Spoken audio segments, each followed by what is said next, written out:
You are watching Midnight Movie Talk live from Los Angeles. This is Erick Weber, your host, and I'll tell you, we've done a lot of shows. We've been doing shows for about 6 months now, and Sunday night's always my favorite show. I never shy away from admitting that openly. Tonight's very likely the biggest show we've ever done because we have so much to discuss, including award season. I've seen every film. So now I can tell you the films that are going to do the best, the films that are going to underperform, and the films that are going to completely strike out. But we start with our breaking news here tonight, which is a bombshell on a Sunday night of all things. I mean, this is it's pretty cold how Disney did this. They did Bob Chapek dirty tonight by bringing Bob Iger back. Let's go right to it and show you what we got.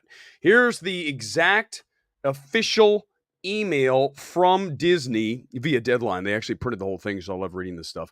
Walt Disney Company announced today that Robert Iger is returning to lead Disney as CEO. Effective immediately, Iger spent more than 4 decades at Disney, including 15 years as the CEO. He's going to be the CEO for 2 years with a mandate from the board to set the strategic direction for renewed growth and to work closely with the board in developing a successor.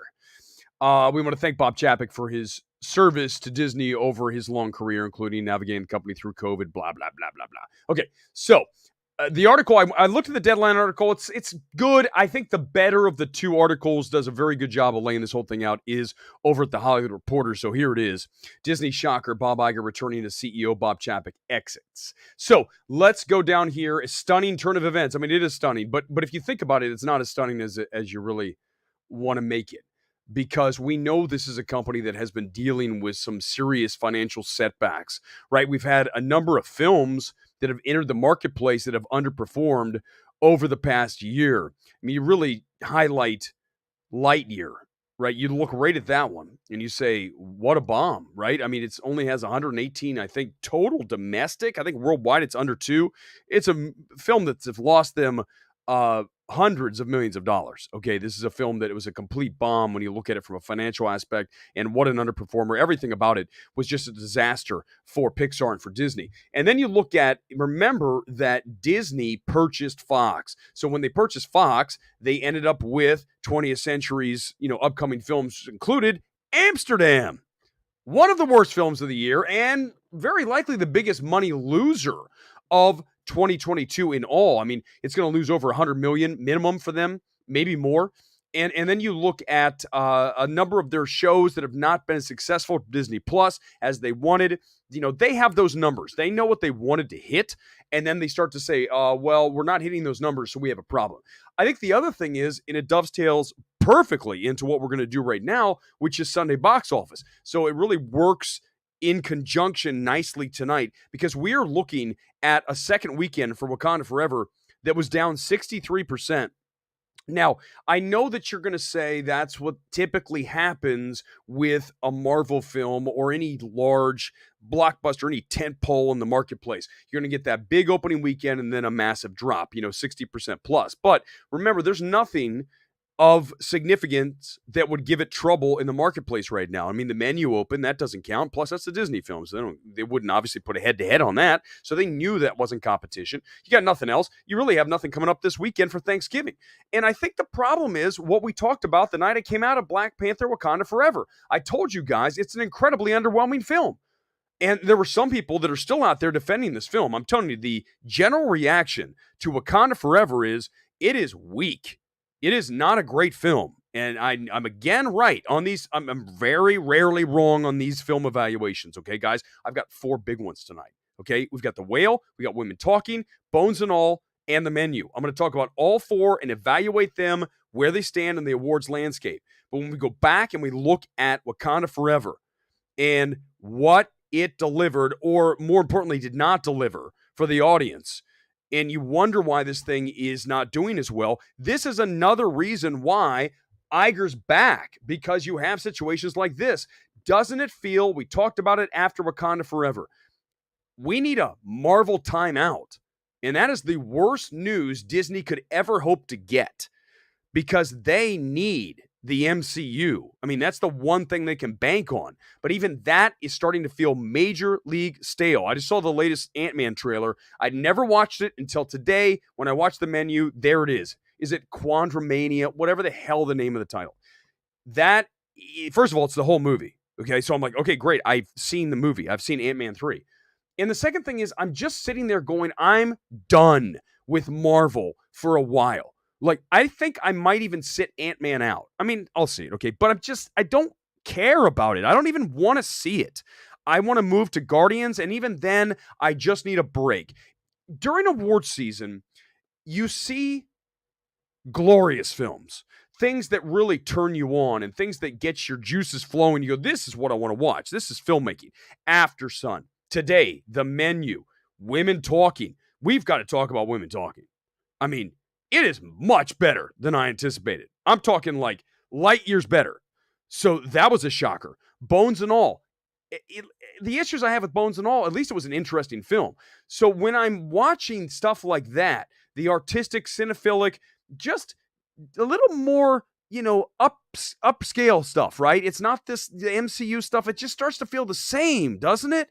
This, like Avatar 2. Is there anything you're going to watch in Avatar 2 that you're going to be like, oh, wow, that changed my life. That made me think about something. No, it's largely turn your brain off and disengage as you see a version of the same movie you've seen so many times before. Whether it's MCU, Avatar, Black Adam. We're not just picking on MCU. Any of these big temples. I'll watch them. They're junk food. For me, I'm much more interested in the films that get me going. And those are films, again, like an Aftersun, like The Menu, which I really liked. We're going to talk about in a moment. I want to get your comments on Disney. Also, the other thing we want to talk about here is when you look at Disney and you look at this move here tonight with Iger back in, this is, as many on the right are saying, a complete repudiation of the woke politics that are coming out of Disney. I hate that word. I do. I really do. I do not like using the word woke. I think it's cheap. I think it just is. I don't like putting labels on anything. I think it's more for me a progressive mindset. And maybe what was happening at Disney was a little too progressive for a lot of people. Okay. Again, maybe not for you, but for a segment of the population, it was. And it is. And so you need to address that. Are we in the business of making money? Let me help you. Business equals money. So yes. So you need to make sure that your films do not alienate a significant portion of the population. And I'm hearing Small World, and I haven't seen it, but I'm hearing from a lot of people that it's another one of these films that Disney is pushing an agenda. Okay. And listen, I'm not going to get into the politics of it. I'm just going to say, when you start to feel that something is being forced or is being pushed or is an agenda, I get turned off by that. I want things to be organic. And I think that's going to be another problem. I'll bet you the tracking, I haven't seen it yet, but I guarantee the tracking for Strange World is down. It's low. I mean, I am hearing no one talk about this. I mean, it's almost as if anything Disney puts out now, people are just like, whatever. I mean, even Wakanda Forever is way under what we thought it was going to be. And I think that's more to the point that the film is not great. I mean, there's no rewatchability to Wakanda Forever. I mean, do you want to sit through that again? I don't. You would have to literally. I have a list, and I have 3 films a week, and I'm out. I've seen everything. I don't want to see Wakanda Forever. I don't want to go in and watch even a minute of it again. I'd rather go see The Menu again tonight, tomorrow, anytime before I'd see Wakanda Forever. So the replay value's not there. The word of mouth isn't there. And the Marvel brand is just getting old. So you have this situation where they're just like, we got to fire the coach. That's essentially what happened here tonight, is that Disney said, we are in the middle of a losing season, NFL, and we are going nowhere. So let's make a move. We've got to make a change. We need something to turn around for us. And the best way to do that is to fire the coach, or in this case, Chapek, you're out, Iger, you're back in. You've seen it in the NFL. You see it in sports all the time. And that's what's happened here tonight. They're just at the point where we're taking so many losses, we need some W's. And that is why Bob Iger's back in. And obviously you have the familiarity of the whole situation. He knows everybody there. They know how he works. It's not like you have some new person. You have to teach him the ropes and all that crap. He just comes right in and he just is plug and play. And that's very important. And the other thing is, I was reading through the article about, what he's doing now. And he's like, oh, my day is a lot better. I have so much more time. Like, yeah, of course you do. But you also don't make the money that you make now back at Disney that you did retired. I mean, he has more money you'll ever need. But if someone comes to you, I don't care what you, and you're sitting on your couch and you still have 50 million in the bank, and someone says, hey, listen, come back for us for 2 years, and we're going to give you 20 million. It's probably more than that. Let's just say 20 million plus stock and all these things each year. So 40 million for 2 years. He's like, well, you know what? I am retired, but I could use another 40 million. I mean, hell, I could donate half of it. Build schools, build playgrounds. That's what I'd do if I won the lottery. I swear to God, I would build playgrounds. And a theater, in an MMT theater. I'm sorry, that's first, but lots of badass playgrounds for the kids. Okay, so I think that it's really just that simple. Iger got offered a ton of money, and he's like, I'll take it. And it's 2 years, and I have when you have an end set already in this situation, which you do, then it's easy to say yes, because you can just go, oh man, I thought I was going to get through the show with not coughing. The coughing is way better, but I'm just telling you guys, if all of a sudden I go, it is what it is. Okay. It is what it is. We got so many questions. Okay, let's see. Hold on. I'm looking through here. My God, is it what? Oh God, Economania. Hold on, let's see what else. All right, here we go. Iger equals master Machiavellian. Hire a person who attacks canon, fans of properties, get paid a lot of money for, resign, take massive golden parachute, come back, save the company. I mean, it could be some kind of conspiracy thing. I mean, Patrick, I can't say that's not accurate. My whole stance on whenever you guys throw something out there or any story, I mean, literally anything, you could tell me any kind of crazy conspiracy theory. I will just say, can I 100% refute what you're saying? Because if I can't, then I have to say, well, maybe. I do. You have to say maybe. You have to have an inquiring mind. You have to have an open mind. And you say, maybe this is what happened. I'm not saying it did. I'm saying maybe. Of course, Wakanda Forever is more forgettable than you think about it. My God. It's totally forgettable. Chopik was a patsy. I mean, he didn't have a lot of fans. Alex, welcome to the channel, by the way. Really happy to have you here. I saw Wakanda Forever a second time, so my wife wanted to see it. I actually liked it even less than the first time. Oh, yeah, I believe that. By the way, I believe, Alex, did you just become a member? We now have memberships. I've got to change. I think I set it at $1. I mean, that's really cheap. Maybe just put it a little bit higher. But either way, I want to thank you for joining. Everybody who jumps in, we're going to start giving stuff away. I told you we were. You guys already noticed what's over my shoulder? Another new screener. This one I'm super excited about. And then we'll get right back to the questions. But someone already spotted it. And this is why I love you guys. You guys are like, you already see it. It's there. Moon Age Daydream. Do you see it? Yes, Ken. At some point, it's right there. You know it's one of my favorite movies of the year. Not just documentaries, movies. And Brett Morgan's a badass. I've talked to him, and he's just incredible, and I love it. I wish it was more of that, and maybe there's another one coming, but at least it's up there. I'm very happy about that. Thank you for noticing that, Ken. I would expect you to do that, though. All right, it's a seltzer break. 1 sec. All right, that'll buy me like another 5 minutes before I start coughing. Let's get into whatever you want to talk about, and then I'll get into the movies. Let's do Disney for a minute, and then we're going to go into 1, 2, 3, 4 thoughts on 4 films in a row. So be ready. Scott Mendelson and I agree that I think people are waiting for Thanksgiving week to see Black Panther 2 again. Aaliyah, you're both wrong. I don't know how else to put this. Black Panther Wakanda Forever is dead.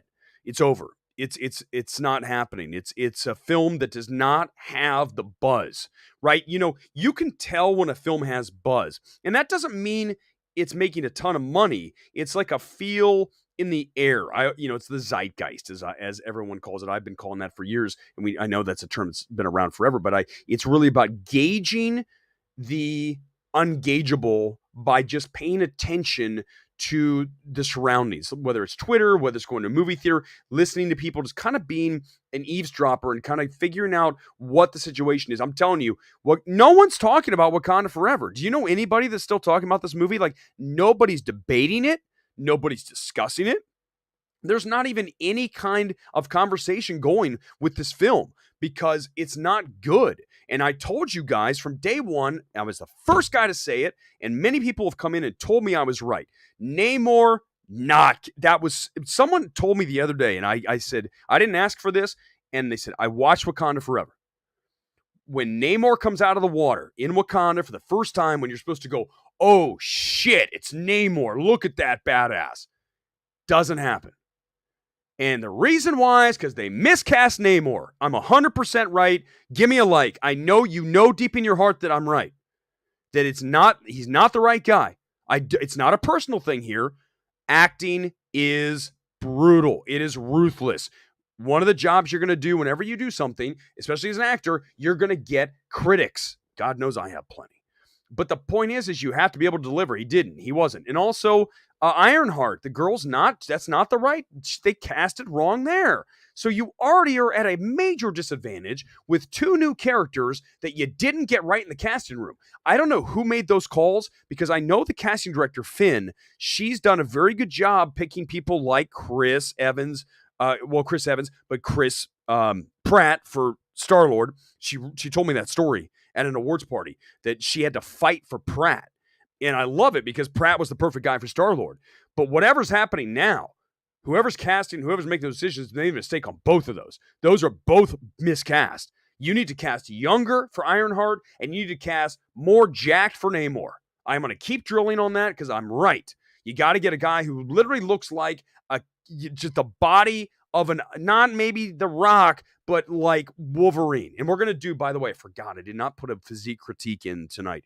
If you have someone you want to do for physique critique, for those of you who've never watched, that is where we look at an actor who got in shape, not someone who got fat, got in shape for a role, and we critique their physique. So if you have someone, put them in the comments. We'll get to it. We have a lot of stuff to talk about. Let's go through. Okay, here's what we're going to do. If you want to jump to the top of the comments, no matter what you want to talk about, that, you know what's there for you is the super chat. $2. I mean, new member, Blinded Braille. Thank you so much. If you jump in and do it, it's super easy. And also, if you are a member, and by the way, I'm going to have to, I'm not going to lie to you. I'm going to Disney you guys. I'm going to raise the price just a little bit. But here's the thing. If you're a member, I'll go to your comments first. I mean, it's just because it's crazy, guys. The comments, I can't even, there's too many of you. No, it's not a bad thing. It's awesome. I love all of you. Seriously, I really do. Okay, so let's talk about a couple things before we get into open comment and the craziness that is Sunday night. We have things that we really need to discuss, and one of them I'm very excited about. It is Sunset Circle year number 3 now. Let's pull up the website, and this is my group that I started. I'm not gonna tell you that's anything other than the group that I started with a bunch of really smart film journalists and critics here across Los Angeles and the world now. And I'm going to pull up, this is from last year, so to give you some idea of what you're going to get tomorrow morning. Tomorrow morning, 7:30 West Coast, 10:30 East Coast, you're going to get year 3 Sunset Circle nominations. This is last year's nominations. If you want to know what to expect, the kind of things that we're doing in this awards group, look here at Top Films.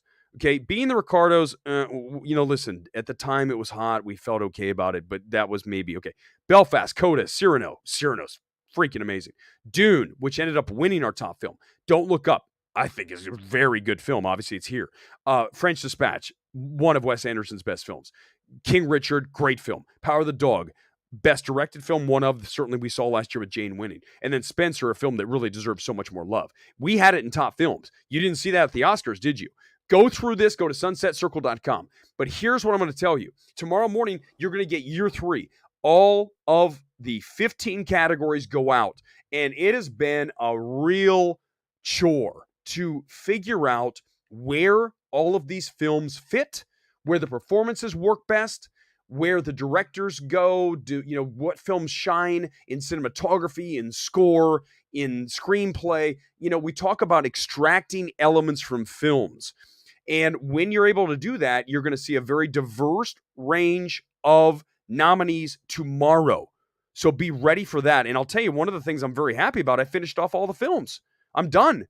I have seen every awards film this year. If you throw a film at me, I have seen it. The only films I've not seen is a few I've seen all the major international features, a few of the smaller international features, and I really don't think I've missed any other film from any major studio for awards. And here's how I got it done. I busted my ass this weekend by going to multiple movies over the week. I saw 4 movies over the weekend, so I can make sure to get it done in time for Sunset Circle nominations tomorrow. The first one we're talking about is Women Talking. These are all going to be tight, concise evaluations and give you just the essential, what you need to know about each film.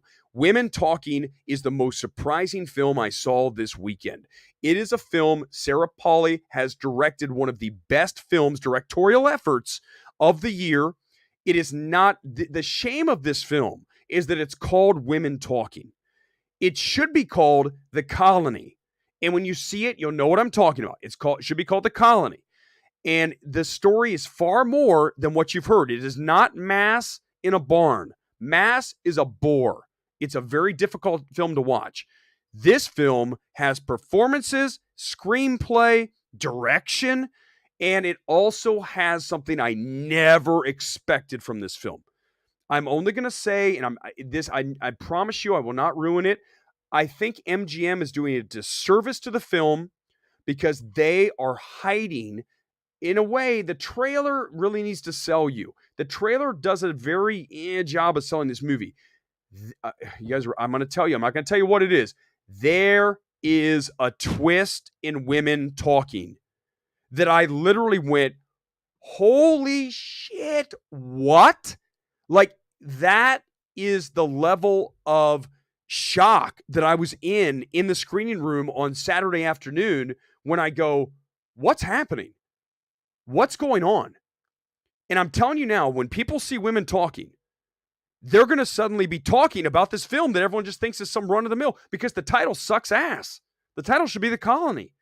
It's amazing. Jessie Buckley, Claire Foy, the cast as an ensemble, the direction by Sarah Polley. This is one of the best films of the year. There is no question in my mind that it is, and I can't wait for you to see it. Do not sell this film short like I did. I had no real excitement to see it. And I came out of it and go, wow, this is up there with Tar. This is up there with Decision to Leave. These are great films. Women Talking is one of those. Now, flip the coin. Friday night, I saw The Whale. And there's no other way to put this. The Whale, from a screenplay perspective, is one of the worst screenplays of the year. Without question, one of the worst screenplays, the worst awards film screenplays, right? We talk about awards films, and there's people on film Twitter. What are awards films? Come on.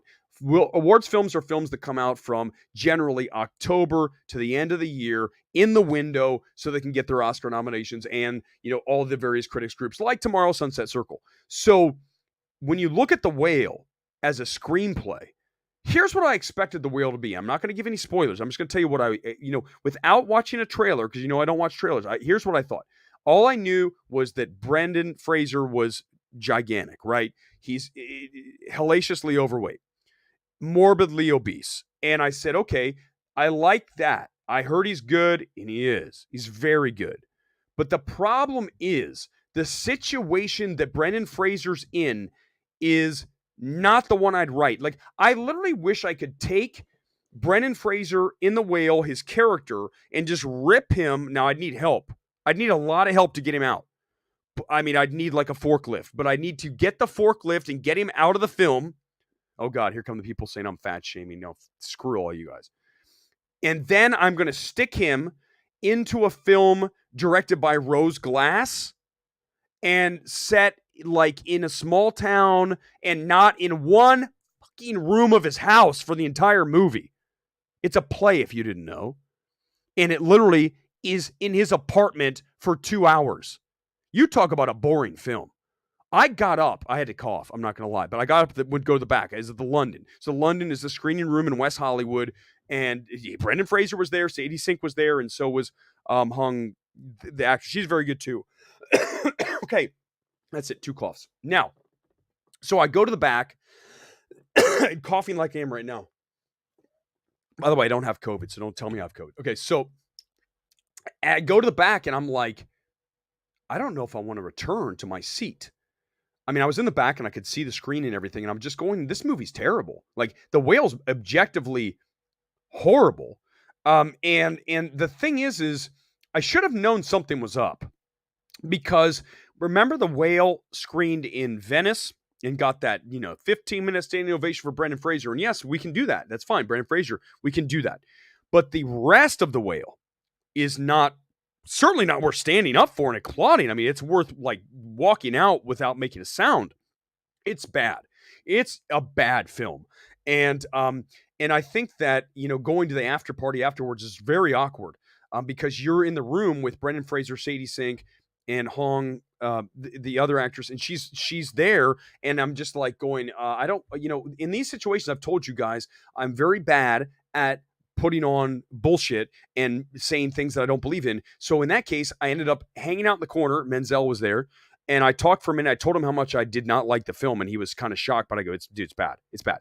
And then I ate some tuna tartare, which was going around, which is amazing. And I didn't talk to anybody because at that point, I really disliked the film, and I didn't want to make it, weird, like go up to Brendan Fraser. I think isn't that weird if I went up to Brendan Fraser, was like, "Oh my God, you're so great in this movie," and then I walk out and send the tweet I sent, which is like, "Oh my God, The Whale is not a good film." That would be duplicitous. And I'm not that person. I think that's what you're going to get. You guys know from watching this. You've watched for months now. You guys know that I am not that guy. So, and by the way, there's not many of those people out there in this town for sure. But funny story also about The Whale. So I come out of The Whale. Ask me questions, by the way, on The Whale or Women Talking, any of these films. I come out and I walk into the room, and it's right out of the screening room, and I'm like, my God, that movie, terrible. And there are the two main publicists for A24.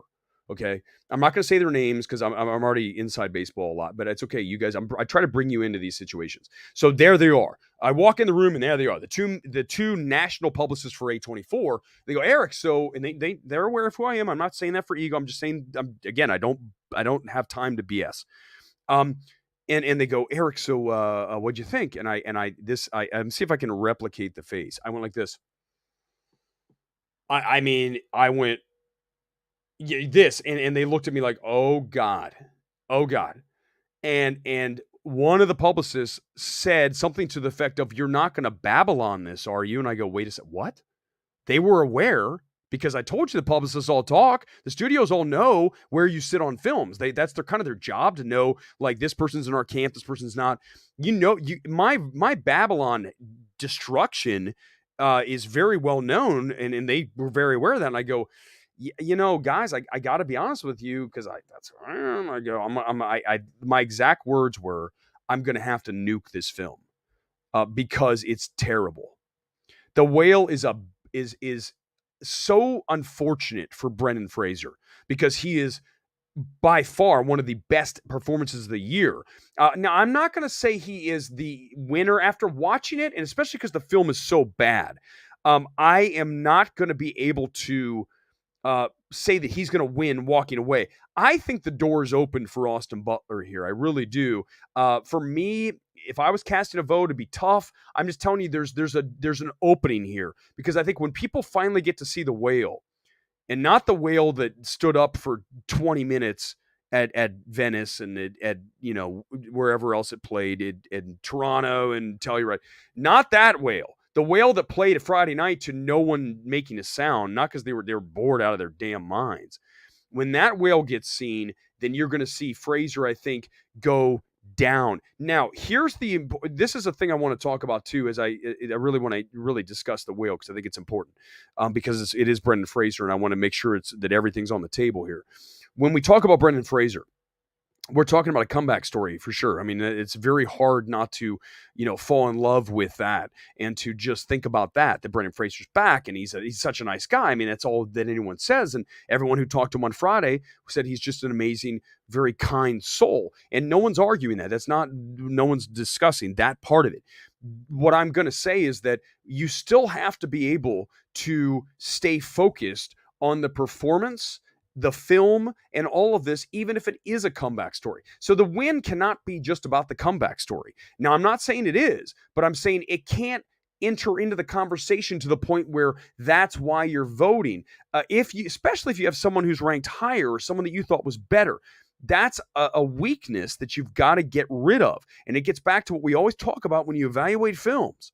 When you evaluate film, you need to be as objective as possible. You've got to remove all of your preconceived notions, the filmography of whoever you've been dealing with here, the director, the actor, whoever, the studio, take it all out. And I think right now what's happening is there's so much, people enraptured with the comeback story of Brendan Fraser, that they're not quite focused on the film that he's in, which is incredibly problematic because it's terrible. I mean, so that's going to be a problem. For me as a voter, it's going to be a problem. We can talk more. I don't want to go into the exact details. I got a billion comments here, guys, but I'm just going to say one of the worst films of the year is The Whale. For me, I mean, any film that I want to walk out of is one of the worst. But let me bring just if I may finish that thought about Brendan Fraser in another film. I want to take him. I want to put him in a film directed by the gal who did Causeway. Let her take that character and not have him in a one-bedroom apartment, but put him in a small town where he meets someone else. Basically, it's Causeway. And he meets another troubled soul, and they bond, and it's like their life in the town. That movie's 1,000,000 times better than this play that was adapted for The Whale. God, I'm getting angry about The Whale. The more I talk about this film, that screenplay is terrible. It's atrocious. It's embarrassing. They made a movie from it. It's how bad it is. It's terrible. It's a terrible screenplay. Crap. Unfreaking real. All right, 2 more, and then we're going to get to the comments. Oh, my God. It's so bad, The Whale. So bad. This is why A24. But you know what? What film did I love? You know, when I forgot to finish the end of my A24 story. When I told the 2 national reps from A24 that I'm going to nuke the film, they go, oh, and how often you've heard this with me? You don't like anything. I'm like, well, okay. I literally go, I'm not kidding you. When they said that, I go, well, okay. Wait, let's time out. No joke. I go, time out. One of my favorite movies of the year is from your studio. It's called Aftersun. And they go, oh, yeah, you're right. And I go, oh, and remember X? And remember me saying Mia Goth and Pearl should be an awards contender? Oh, and they go, oh, that's the problem when you gaslight someone. You better have the facts behind you. Because you come try to gaslight me, I'm going to light you up. And they were like, oh, shit, he's right. He's spitting facts again. He loves Aftersun. So I'm like, so I don't hate every movie. I just told you Women Talking is amazing. So how do I hate every movie? Moving on to Bones and All. Then we'll get into comments. Keep it. By the way, if you want to get into the comments right off the bat, you do a super chat and you're in. It's that simple. If you're a member, you get priority. That's how it goes. Membership's going to go up, though. I swear. I'm not Disneying you guys, but it's going to go up a little bit. Bones and All. Okay, you see the headline. It looks amazing. This is a film that Luca, when he directed this, the aesthetic that he puts on this film, right? It's shot on film. It's got the 80s feel. Everything it's got the throwback, aesthetics, very much like Black Phone, but even better. Okay. The problem with Bones and All is from a physical, just filmmaking standpoint, I love that film. And the score by Reznor Ross. Oh my God. The problem is it's a movie about cannibals ultimately. And you got Taylor Russell and you got Timothy Chalamet, on the run, going, on a road trip, going off through the different states as they, take a body and eat some and then go to the next town. It's not, it's not the kind of movie that is going to appeal to a mainstream audience, like at all. So thank God that they platformed it. MGM said, we're going to platform that in 5 locations. And speaking of that, since we're talking about it real quick, she said, should have been platformed. You don't throw that out wide. I mean, the thing made $1,000 per screen because they went wide with it. With 3,000 screens or something for She Said? Come on, man. Platform it. New York, LA, and just let it go slow. That's what they're doing with Bones and All. So they're doing with Fablemans. Why did they do that? She Said. Did they want it to fail? But Bones and All is not going to work for anybody except for cinephiles, horror fans. It's really close to a horror film. I would argue it is more of a horror film than anything else. It's one of those, whenever you get that right on the line kind of thing, the dark drama horror, for me, it's like Saint Maud. Is it horror? Is it dark drama? It's like right on that line, right? Even the film like Nope for me, it's like a lot of people think it's horror. I'd say sci-fi. It's like a blend. When you're straddling the line of 2 different genres, it's hard. But I would say if you were to flip it one way, and we were going to slot it, we would say it's horror. Chalamet's solid. I don't think he's fantastic. I mean, I need to see more from him. I need to see something with more range. He just does a version of the same thing quite often. And then you have Taylor Russell, who I think is very good. And then you have Mark Rylance, who's playing this goofy cannibal thing, and it just gets super gory at the end. And I mean, it's okay. It's a fine film. I would recommend it if you're a cinephile, but everyone else, just stay away from Bones and All. Okay, this is the film, another film I love. It's The Menu. A lot of you had a chance to see it this weekend. I didn't get a chance to go see it at a press screening because I've been so busy. There's like a million other things going on. So I'm like, I'll see The Menu. I'll see The Menu. And I knew it was coming out this weekend, so I got a chance to see it. Listen, from a screenplay perspective, I love the film. I mean, it is one of those films you can't figure out. It's labyrinthine. You don't know where it's going. And you've got this, bunch of great performances. Talk about an ensemble. I mean, when you look at Anya, Ray Fiennes, oh my God, so good. So good here. And then you go across the board. Everybody here, John Leguizamo playing himself, although it is him, but it's not. This is a film that constantly had me engaged and never had any wasted space. And I think when you look at calibration of film, it's very important. I mean, it's hugely important to the success of a film. So it's not always runtime, right? It's calibration. How does the film move? Does it flow well? Do you get in any dead space? Like Wakanda Forever, just boring. The Menu is constantly pushing, constantly moving, and you don't know where you're going. And then even by the end, I was okay if it kept going for another 15 minutes because I was engaged with it. So The Menu, shockingly good. I mean, I did not expect nearly as good from Mark Mayad. Is that his name? I guess did Succession. It's his feature debut. I think as a direction, it's decent. I don't think it's great, but as far as the look, it's good. It's not bad. I think it can look better, but from a direction, calling the shots and making the story work, that all is there. So The Menu, another surprise. I did not expect to like The Menu as much as I do. So this weekend, the two big surprises for me, number one, The Menu, without question, a film that is constantly just throwing you for a loop and keeping you right there and engaged with it. And Women Talking, a film that has a twist that no one's talking about, and that's cool, that's good. But I think it's a detriment to the film because you all think it's a bunch of women sitting in a barn. It's more than that. It's way more. The scope of it will open, and when the scope pops, you go, shit, Women Talking, let's go. And that's the beauty of discovering these films. And this is why, and we go to comments here in a moment, this is why I love award season, because we have films like this that I get excited about. You can hear it in my voice because I don't, The Whale sucks, but Women Talking rocks. And Bones and All's solid for what it is. And then you have The Menu, which just, had me totally, absolutely locked into the screen today. So these are great. It's a great weekend for film for me. I'll take one bad film out of four, versus another run-of-the-mill MCU or Avatar 2. Come on, man. It's freaking CGI people swimming underwater. Give me a break. Give me something better than that. All right. I'm sure I'll see it, and maybe I'll say it's good. I don't know. Again, if you want to get right into the comments on the top, give me, first of all, members, you're in first. A call. Thank you so much. By the way, don't forget the price is going to go up just a little bit. Not a lot, just a little bit. Okay. It's all good. I love you guys. You guys are awesome. Okay. If you want a super chat, let's do it. Hold on. Let's see. Let's go. I got to roll all the way back. Let's start and let's look for some members here. Whatever you want to do here, whatever you want to do. I know. Listen, it's at 546 worldwide. The problem is Patrick, it's dying. It's at 546. I'm telling you, even though there's nothing there, it's gonna keep dropping. It's not gonna have this resurgence. The film is. No one's talking about Wakanda Forever. I'm not saying it's a bomb. I didn't say it's a bomb, but we expected this film to clear $1 billion. It's not even gonna come close. Now I understand there's no China. That's problematic. But remember, there. Oh God, you see the cough's not as bad. Pause for commercial.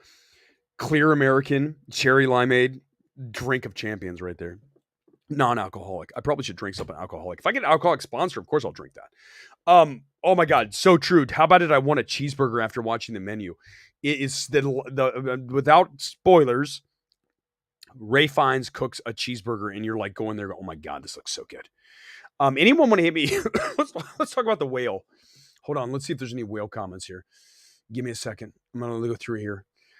Oh, wait, hold on. We have a physique critique contender here. Alexander Scars. Oh, let's do it. Fine. It's the first one I saw. Let's do it as we go through Alexander. What the hell was he in? Was he George the no Tarzan? That's right. I couldn't remember if he was George the Jungle. I never even saw that movie. I'm not gonna lie to you. Okay, here we go. Apologies. I don't have COVID. Stop telling me I do. Okay, here we go.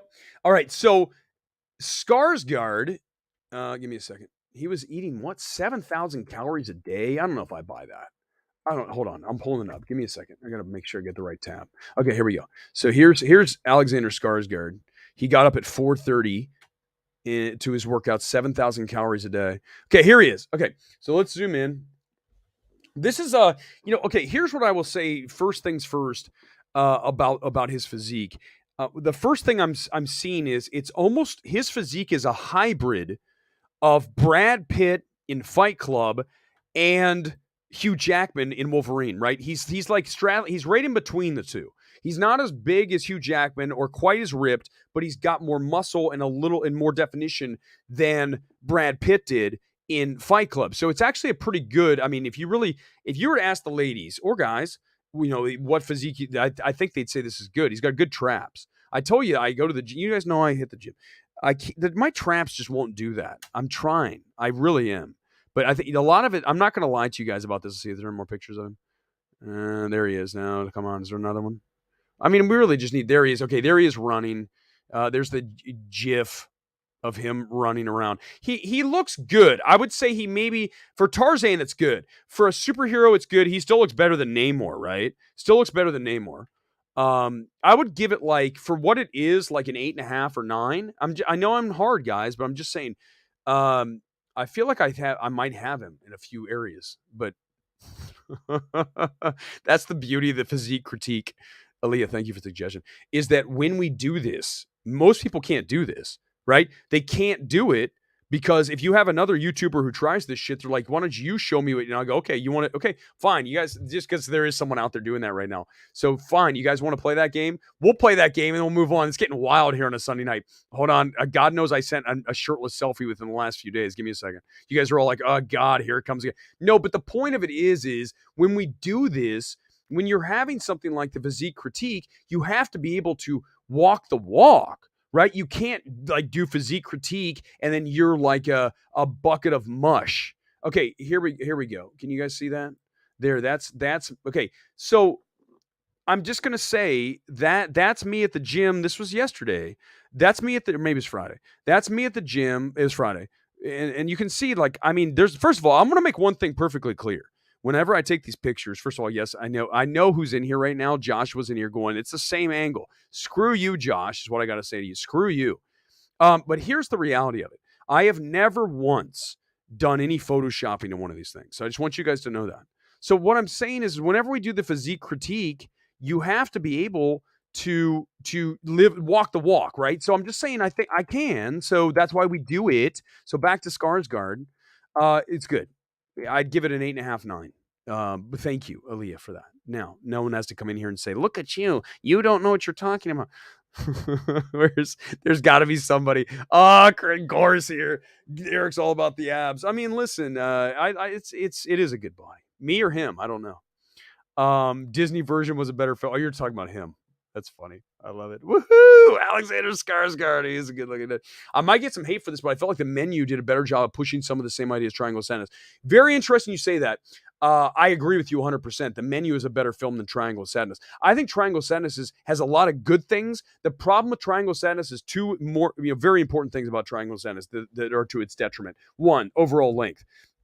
What is happening there with Oslin? Yeah. Force majeure. Oh. But when I watch that movie, I go, there's too much film. And also that third act, when we get to the island, you're just like, oh my God, can we wrap this? I think if it's a tighter film, it's a really good film. As it is, the length gets away from it, and then you end up with a weaker film. And I would agree that that's a very good comment, actually, Alex. You're not getting hate from me. The Menu is absolutely superior to Triangle of Sadness. There's not a question in my mind about that. None. And they're very similar in feel. I would agree. Very, very similar in feel. So that's a great comment. So you guys are the smartest people. Forget all these other shows like Don't Make Me Say Soups. I swear to God if I say Soups. By the way, I almost look, guys, I'm almost like a ponytail here. It's getting, remember I told you I was doing Lost Boys? It's getting long. It's getting there. I don't know, at some point I'll probably just shave it all off. But when you look at at this movie. It's very good. One thing I love about Erick's film analysis, the level of detail goes into when it comes to men's abs. Screw you, Gore. So what? I'm the only guy who can do it. You can't do it, and you know that. You know that, Gore. I'm the only guy on YouTube who can do that. We'll do that next time. I'll save that one. That's a good one. From RR. Oh no. Oh, Kumail. Oh, I thought you meant RR guy. No, that's a good one, Wasim. Let's save that. That's a whole thing. And yeah, maybe what you say in the middle of the name might be accurate.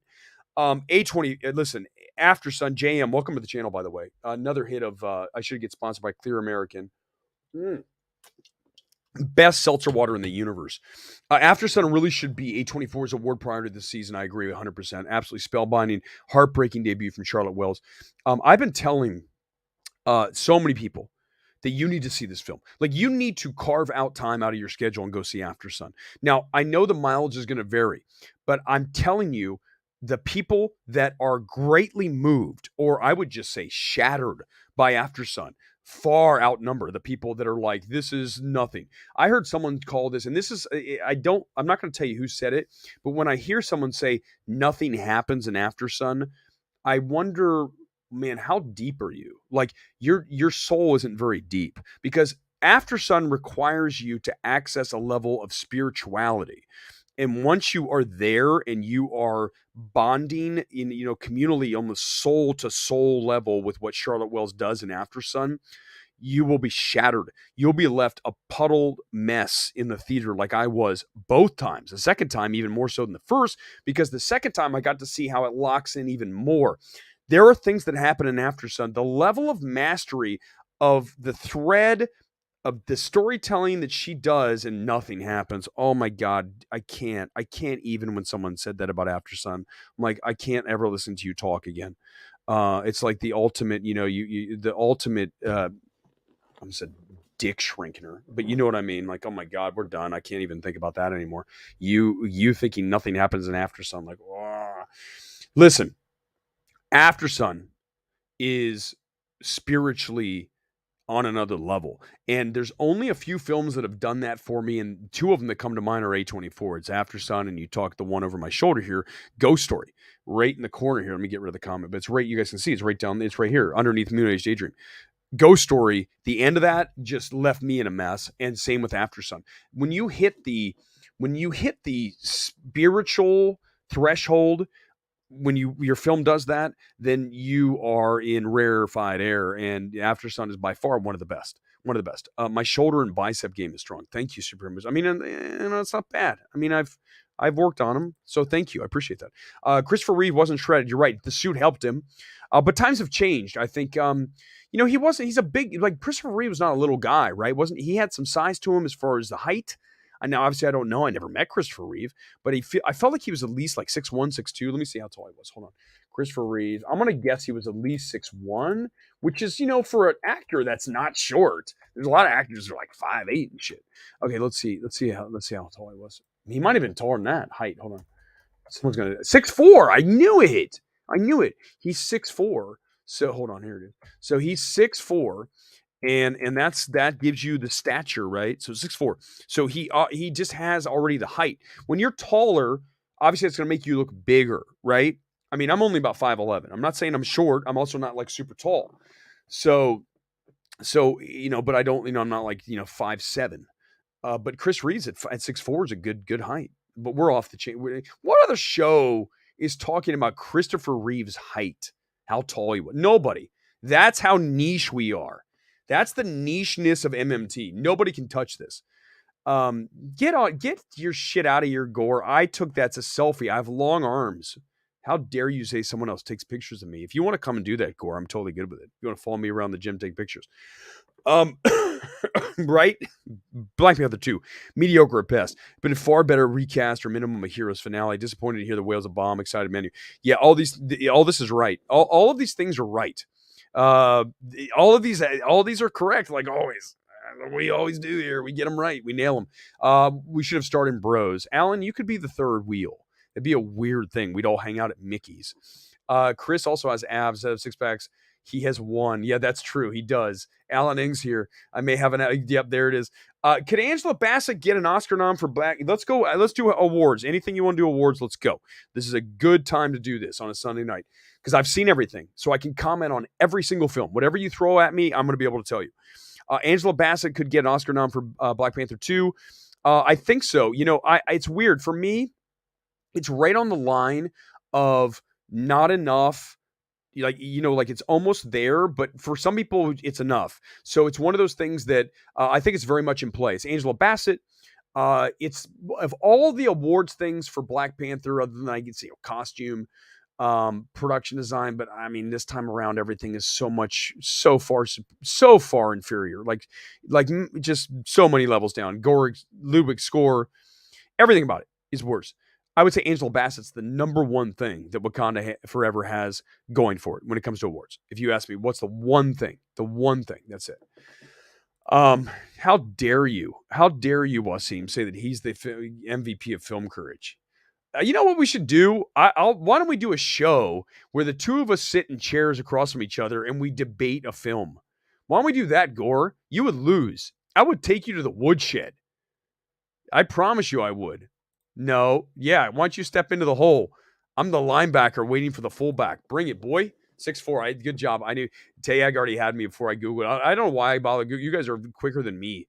Butler versus Fraser for Best Actor. I would agree. Those were the two.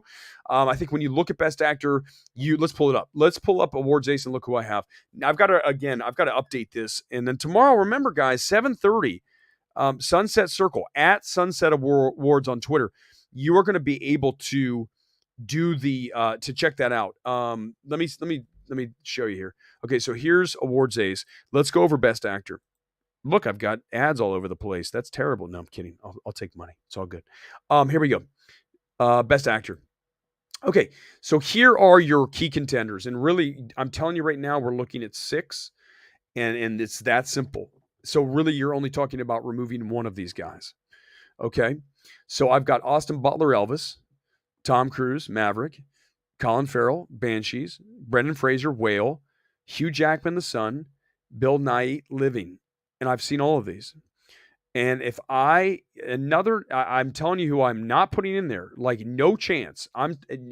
There's no way it's a Best Actor. Diego Calva. No. Just no. And no, that's not racist. God knows someone's going to, just zip at that point. You're a terrible person for even going there. If you did, I know you didn't because you guys are cool, but no, it's not good. It's not happening. So no to Diego Calva. By the way, Chalamet needs to be moved supporting. My bad. He wasn't going to get it anyhow. White Noise is going nowhere. I'm just looking through here to see if there's anything else that's like, yeah, for sure. I had a Bill on there twice. God, I got to clean this up. Listen, I love Paul and Aftersun. Paul is amazing. And then you look, listen, they're trying to make Adam Sandler happen for Hustle. Netflix is like, what? I mean, Ram, for RRR, if you're talking about one of the acting performances, it's Ram Charan, right? That guy's a badass. He's the one with the mustache, right? Oh my God. He's unbelievable. I love that guy. Plus he was jacked. So of course I like that. And Sam Worthington. I just have guys on there at this point. But I think really you're looking at really like 6 guys right now. And I think of all those, I would probably put, for the BAFTAs, I'd put Bill. For the Oscars, I'd probably put Jackman. The problem with The Sun is it's not a very watchable movie. It's very depressing. But I think that if you look at the top 2, it's going to be Butler versus Fraser. I think there's no question about that. Is a bit overrated. I mean, listen, I think it's fine. But there's some people that really like it. So it's one of those things. Oh man, Ray Fiennes is in the menu is fantastic. I mean, I would love to put him up there, but it's never going to happen. But he's very good. The problem is that everyone else here is very good and very essential to the film, right? So don't get me wrong, Ray Fiennes is essential. So I'm just saying, when you start to get into this, you got to say, how essential is the actor to the role? So right off the bat, there's 2 that stand out for me at that point. And let me tell you who those are. You probably guess. Austin Butler and Brendan Fraser. If Brendan Fraser is not in The Whale, and it's someone who's not a good actor, The Whale might be one of the worst movies ever made. So the fact that Fraser at least makes it somewhat watchable, and I say somewhat because it's so bad, is a plus. But I mean, you got to think about this. If you don't have a guy in Elvis, in Austin Butler, who's able to deliver how he delivers that character, right?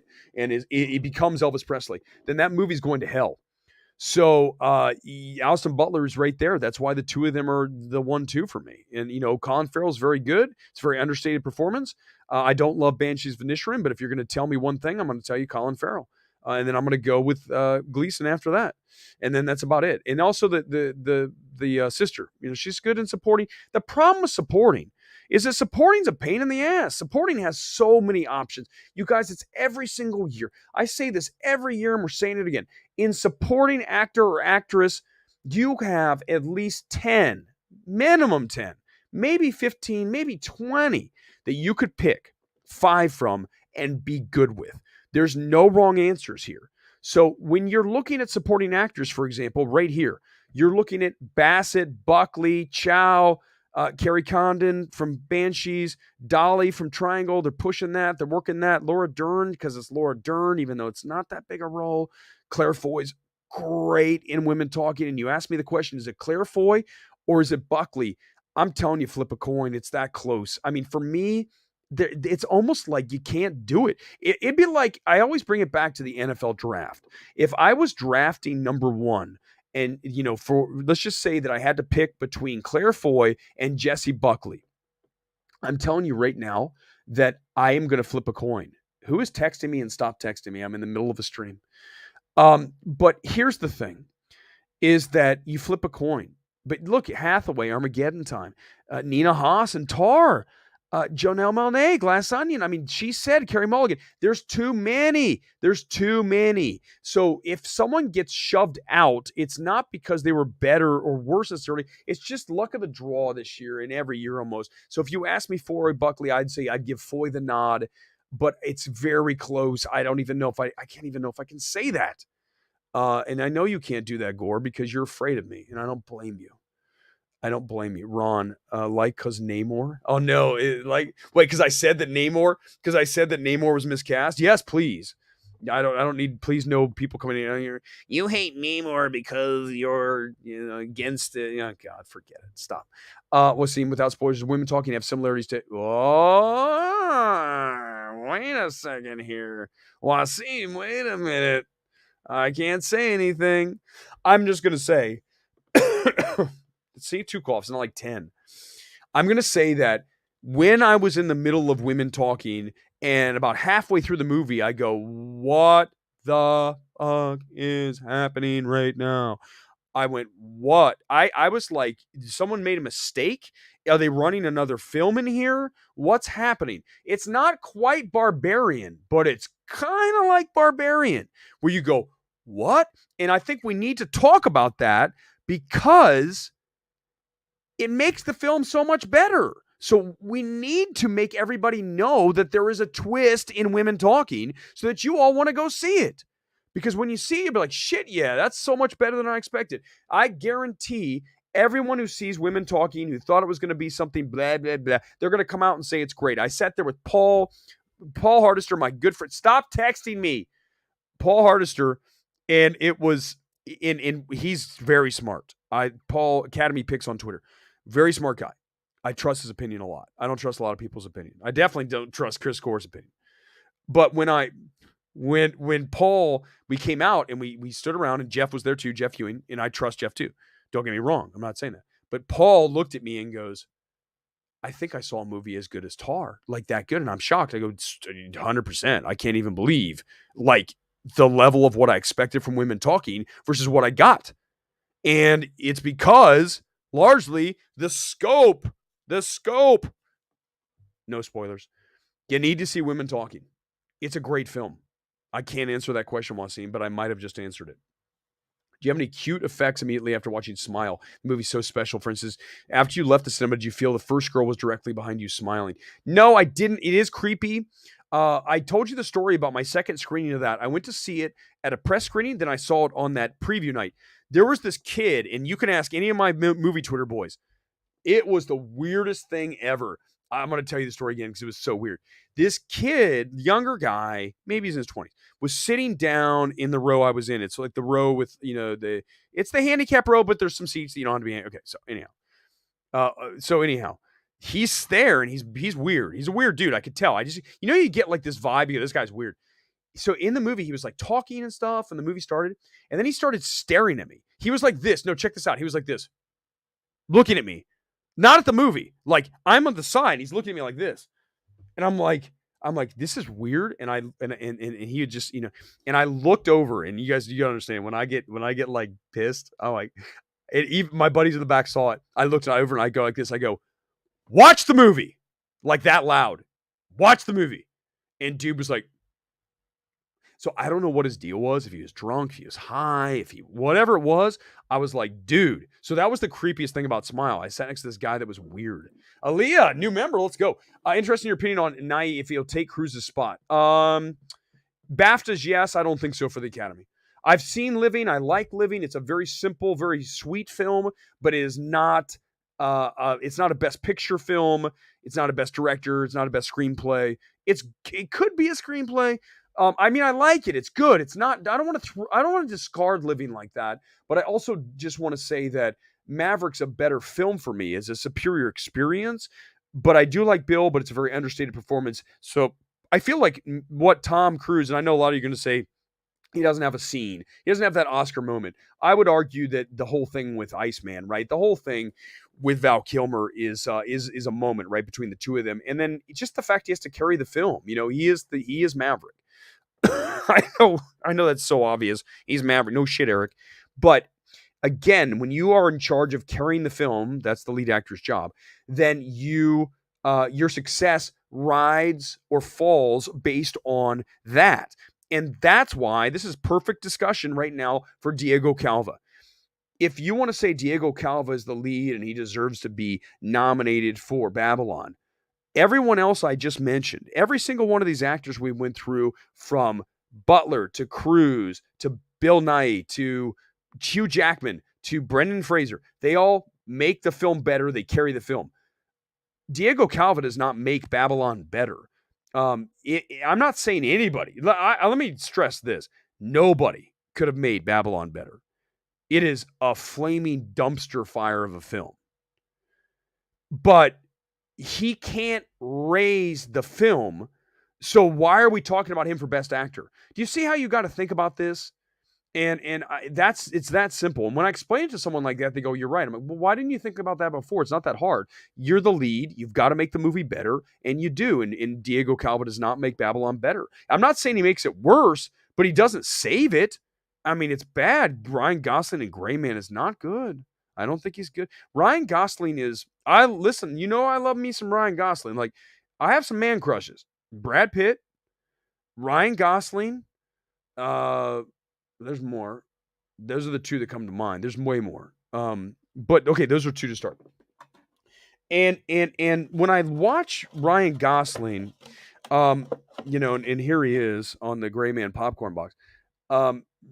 Forever a cherished memento of my night at the premiere before I absolutely gutted the film. When I look at Ryan Gosling, a very handsome man, right? He's got a presence. He's got size. I've met him in person. He's not a little dude. He's got good size. He's in good shape. And he's a great looking guy.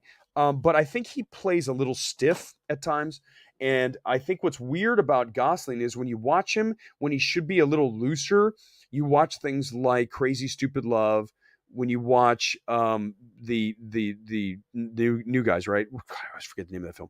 I always think The Other Guys, whatever the hell that film's called. That one, when you watch him do comedy, he's good. And I think there's moments in Gray Man, but there's times where I think it's like, hey man, just loosen up a little bit. I know you're the Gray Man, but I feel like, but that's, I don't know, but I still love Ryan Gosling. I think he's great. But I think that there's times that I'd say just like, loosen up. I'd say the same thing to Dwayne Johnson as well. Dwayne Johnson, when he's loose and he's playing a version of The Rock, is good. When he has to be like serious and he's almost stiffens up. And I think, watch him when he was in WWF, and I will always call it that, not WWE, WWF.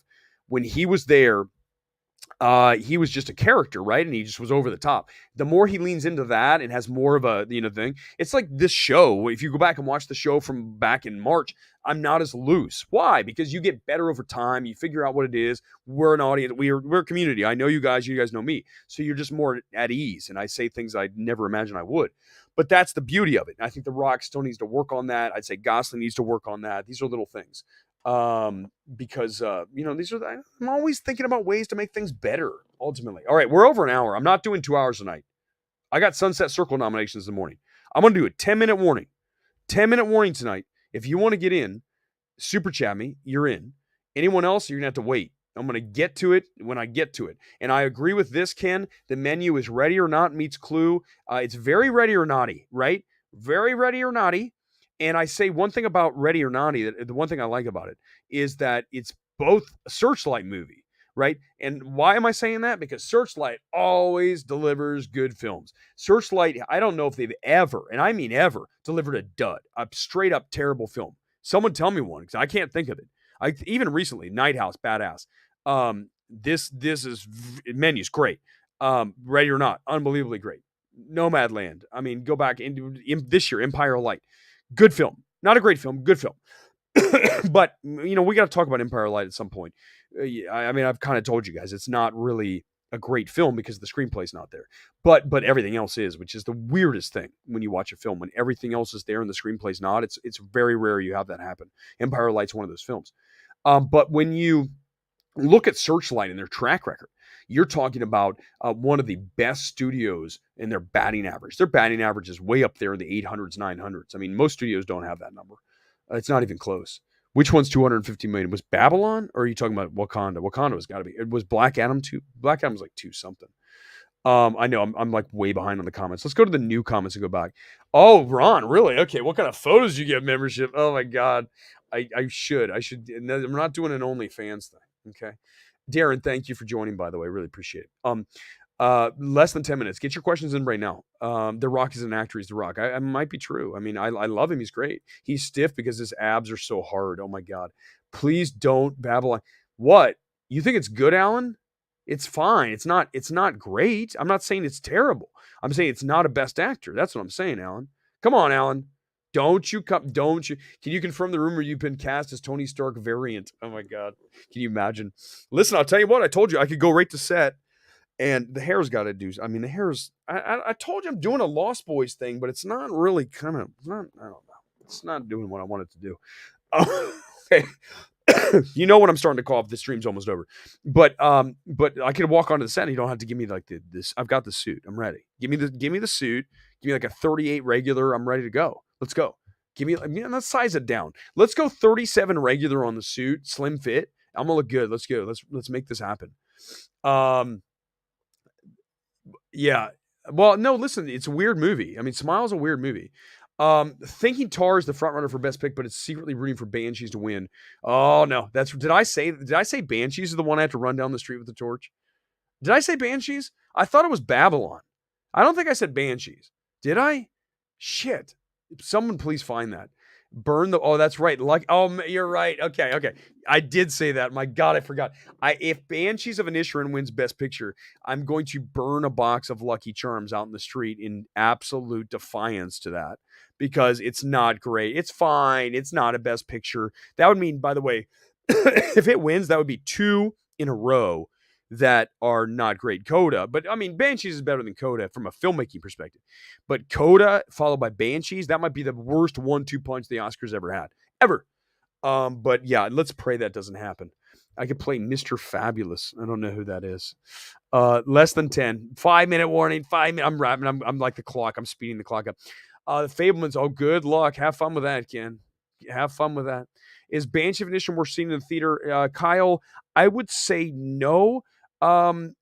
My personal recommendation is no. There's a lot of people who like the film. It's a film that'll play just fine at home. And you're talking to theatrical's #1 champion right here. I am always going to say go see a movie in the theater.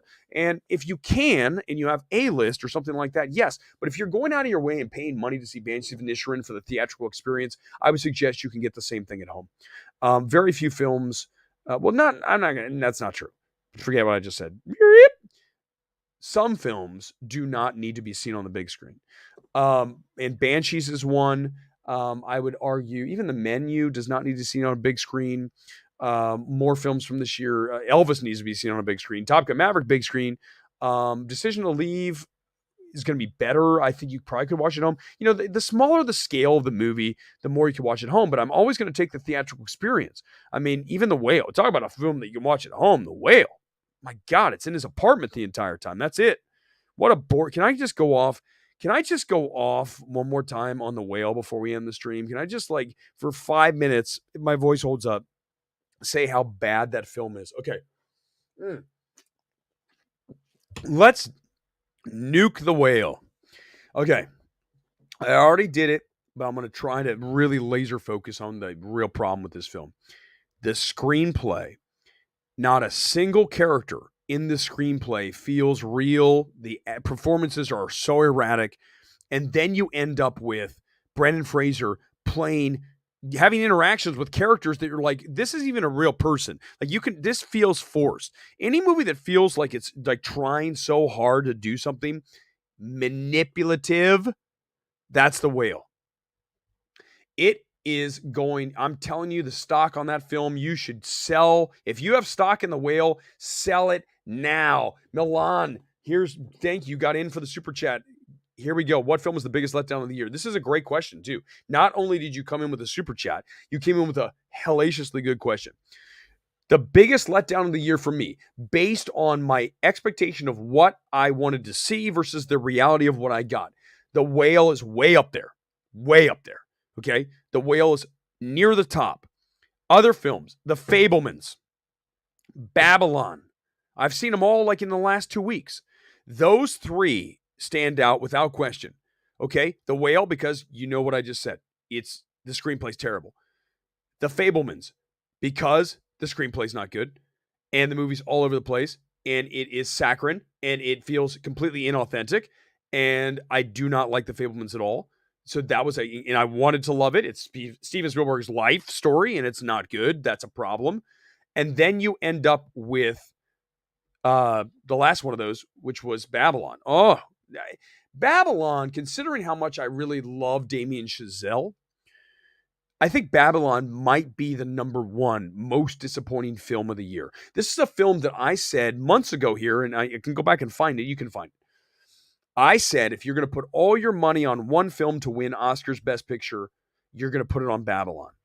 Because I knew it was a movie about 1920s Hollywood, making the conversion from silent film to talkies, and boom, to sound. You have that whole film. You got Brad Pitt, you got Margot Robbie.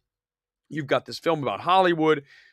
The industry loves films about this town. So, of course, it's going to do well. And then you watch the train wreck, the dumpster fire of a film that Babylon is. And it starts with an elephant shitting on a guy. And there's no more apropos way to start a film because that's what the film is. It is literally an elephant taking a shit on you for 3 hours. That was brutal. Oh my God, that was so brutal. Oh, it's so brutal. If Damien Chazelle should happen to see the stream, this is the problem that people don't understand and they need to understand, is that I was the biggest champion of Whiplash and of La La Land and First Man too. I mean, that was a film that we thought was going to do better. I thought as a director, you should definitely be in there, Damien Chazelle.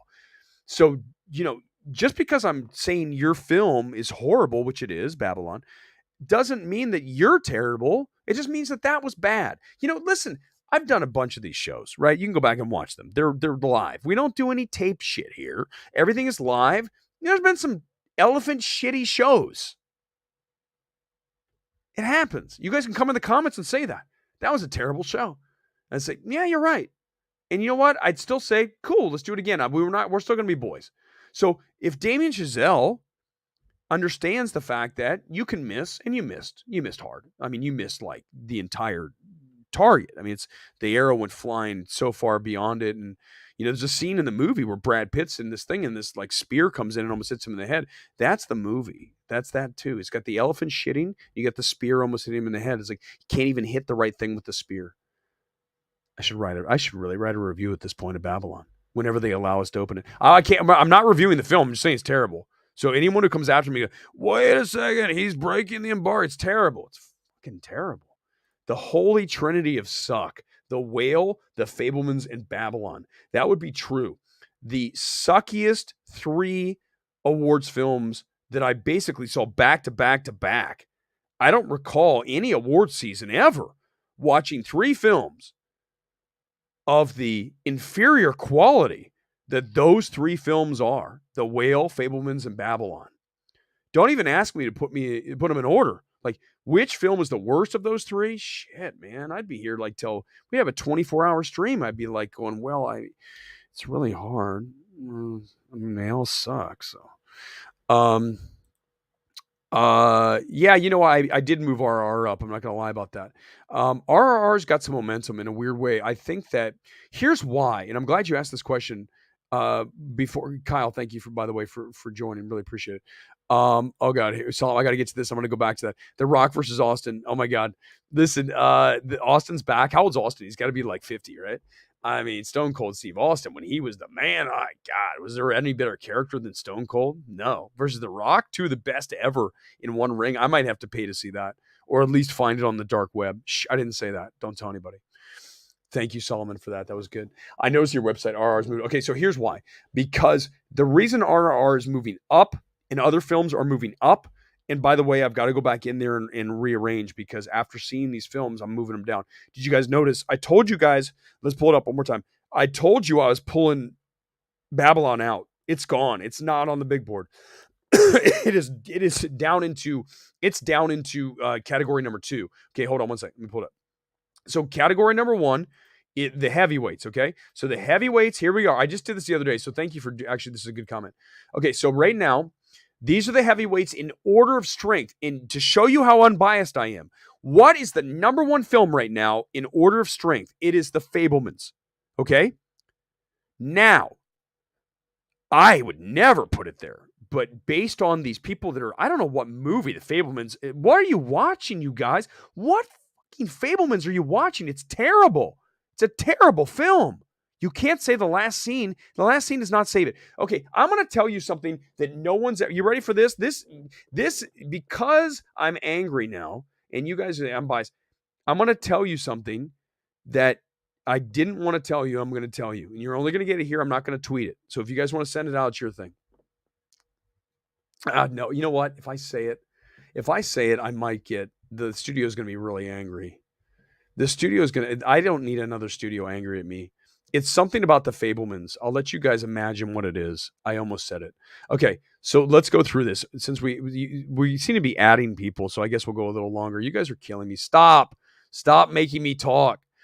The Fablemans is number 1. She said, I've got to rearrange. It's not number 2 anymore because the opening hurt it. And the fact they did not platform it is a major mistake. So that drops. Banshees is going to go up. Everything Everywhere is there. It's really the wild card. I mean, this is a film that we don't really know what's going to happen with it. We think we know what's going to happen, but we don't. I think you really got to watch out for Top Gun Maverick. Guys, you really do. On a preferential ballot, Top Gun Maverick is going to do some major damage. So Maverick's getting in.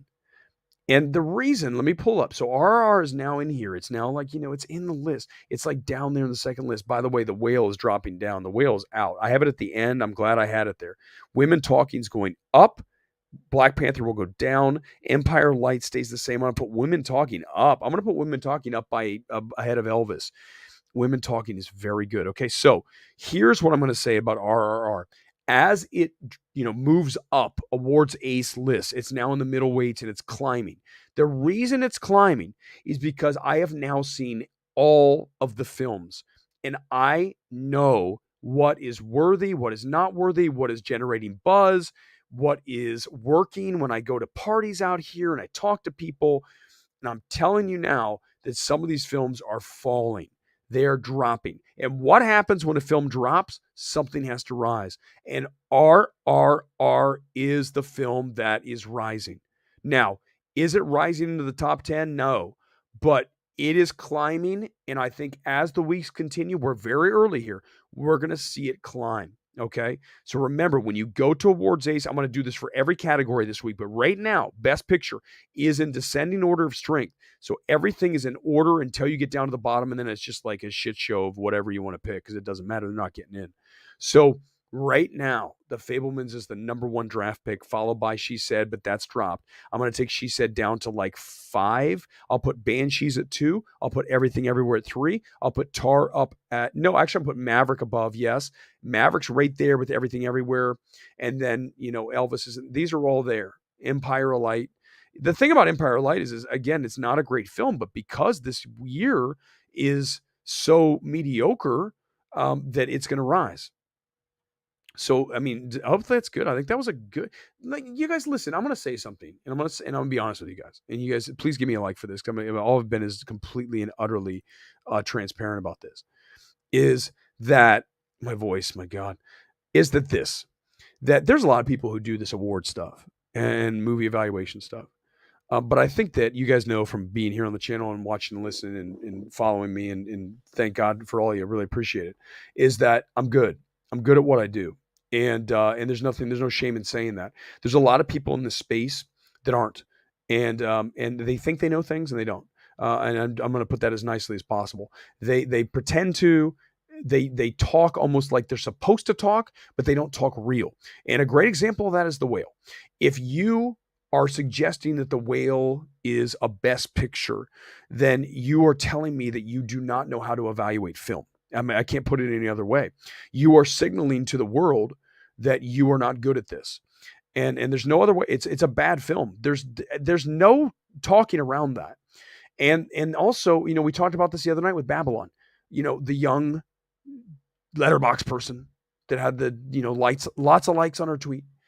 This is Damien Chazelle's best film. Instantly, that person's canceled. You've canceled yourself. In fact, I would argue that a lot of people this award season have canceled themselves with their takes on films. Maybe not canceled in the real sense. And by the way, screw canceling. Good luck. Come after me. Give me a break. Like, I'm going to bend a knee to you guys.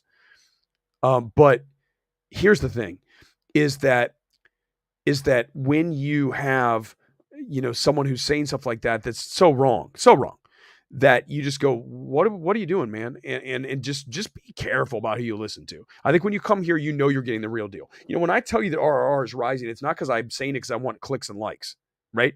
I mean, honestly, guys, when I set this up, I told you guys, is that I set this channel up for real talk about all kinds of things, not just movies, whatever you guys want to talk about. And it's grown, it's changed, and it's morphed, and it's grown, but it's always about one central thing. And what is that? It's truth. It's about being real. It's about coming on here and saying the accurate, whatever you believe to be the most accurate statement for you. I'm not trying to impress anybody. Okay, maybe with the gym selfies, but whatever. I work hard. Screw it. I don't care. I'm trying to get the word out on these films, and the films that deserve attention and the films that do not. And the films that deserve attention are Aftersun, Women Talking, Tar, Decision to Leave. Not The Fablemans. Not Babylon. Not The Whale. Like, you got to get this shit right. The Menu. Great film. Better than The Whale, better than The Fablemans, and better than Babylon.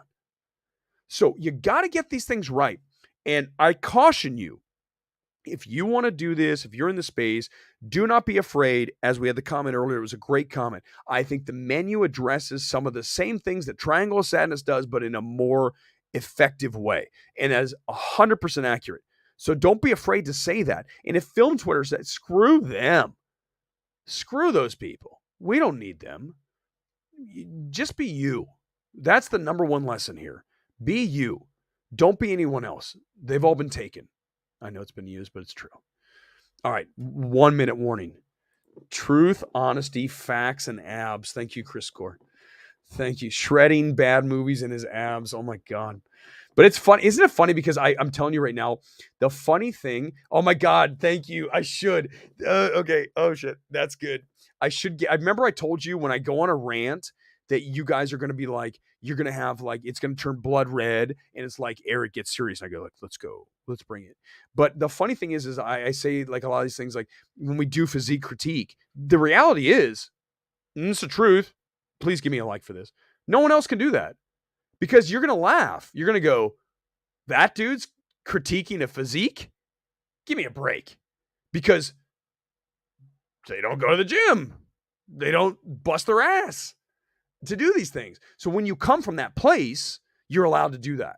And I think that's the importance of this. And I think it's fun. You guys can do it too. Have fun with it. But the point is if you were watching somebody who was like, a pile of mush do that, you'd be like, no offense to people that are pile of mushes, and you're not. But you'd be like, that's what all the comments would be like, look at you talking about, but that's the funny thing is you can't do it. That's why I laugh. 100% perfect name for it, Chris. Thank you. The Stinger should be an on-air raid siren. Oh my God, do we have that? On Film Twitter, I only listen to Eric, Scott, Menzel, and Chris Gore. Good for you, Wasim. You've picked good people. The Physique critique. You know what, Gore, why don't you send me a picture? We'll do yours next episode. Next episode of the show, sometime this week.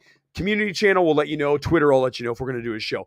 But again, if you want to go back and listen to the Disney comments about Chapek, about Iger, if you want to go and listen to my take on all four of the films, The Menu, Women Talking, Bones and All, and The Whale. Oh, I see the reason I forgot. It's terrible.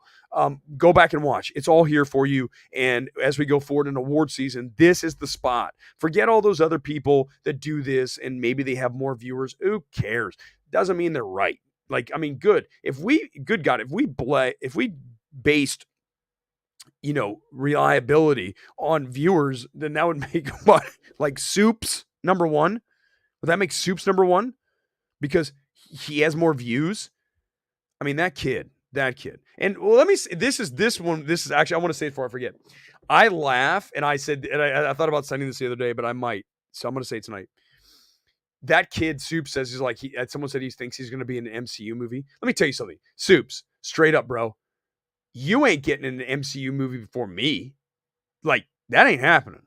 So, physically, step up. Next time you're in LA, roll up. We'll go over to, let's see which one of us looks like a superhero. That's what I thought, Soups. Roll up, boy. Oh, there it is. There's the rant. Oh, God, there it is. Wasim, I will not forget the Kumail physique critique. That's a good one. We'll do that next episode. Whatever else you guys want to talk about. This is a good episode. It's a great Sunday night. I thank you, everyone who's here. Those of you who are on the membership, we are going to have to raise the price. I think the person who said it was like we got just a little bit. I'm not talking a major, but this isn't going to be a major financial commitment, okay? But considering what you get here, the entertainment level or lack thereof, any support is greatly appreciated as we grow the channel, likes, sharing, all that stuff. Okay. Really do appreciate it. And that's going to do it. My voice is done. I want to say this, that does he live in LA? I don't know. Oh my God. First of all, Aaliyah, if Soups was out here, do you think, look, based on how I basically present, do you think I'm going to worry about that kid? Do you think for a second, come on, no. Oh, wait, Soups is like Grace Randolph. Still have no idea who these people are. Grace Randolph has a big audience, but I mean, she's okay. We're growing something cooler here. We're not even going to worry about the other people. Forget all the other people. They don't matter. We're growing our channel much like I'm growing a mullet. That is how we are doing it here on MMT. And all I ask for you is your support in both the channel and in my efforts to grow a mullet. We're getting there. We're getting to the point where it's almost a mullet. It'll be a few more weeks. And then we'll have mulletified my hair. And then we'll probably shave it off live on air. As a stunt. Who gives a crap at this point? Of course you don't care about Soups. You're damn right I don't. Spoilers in the back. Oh, God. And again, some love for Moon Age Daydream on the wall. I'm so excited to have that. As we continue to add to the screening wall of excellence here on MMT, I got to do one more thing. I forgot to tell you guys. I have the soccer kit on again, football kit. It's Aston Villa, brand new. I love the yellow and black. I'm like a Steelers looking. I like that look. So there's tonight's kit for those of you curious. And that is going to do it. I'll see you guys back here the next time. Maybe Tuesday, maybe Wednesday. We'll see. Good night from Los Angeles. Erick Weber is out.